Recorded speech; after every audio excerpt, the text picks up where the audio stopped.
Bonjour à tous, aujourd'hui notre sélection est un article du Figaro Économie à propos de Bruno Le Maire qui s'agace de la hausse des prix de construction des réacteurs nucléaires en France.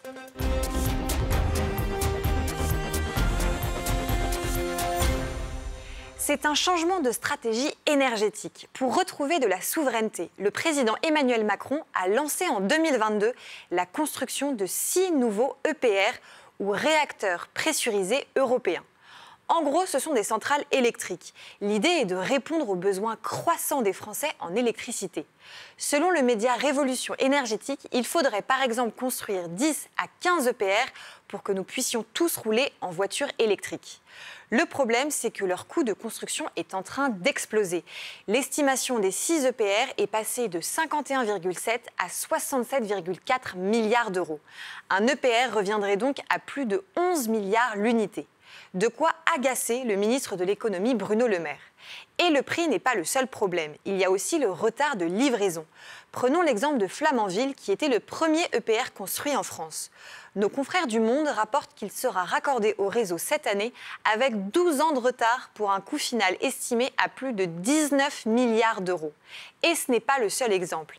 La société EDF construit actuellement 2 EPR au Royaume-Uni. Ils vont coûter à la fin non pas 21 mais 27 milliards d'euros chacun. Et il y a une autre contrainte importante. Un an après son inauguration, un EPR doit être arrêté pendant 12 mois pour tout vérifier avant sa véritable mise en service. Voilà pourquoi les prévisions de production d'EDF pour 2026 n'incluent pas encore celui de Flamanville. Il ne contribuera qu'en 2027, c'est-à-dire 20 ans après le début de sa construction.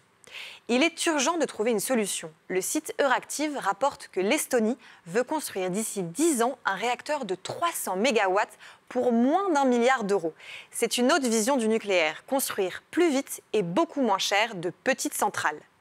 Mais l'idée ne trouve pas encore d'écho en France. Emmanuel Macron compte investir 1 milliard d'euros d'ici 2030 dans la recherche sur ces petits réacteurs. Mais c'est très peu. Espérons que tout ceci ne nous conduise pas à une impasse en matière d'énergie.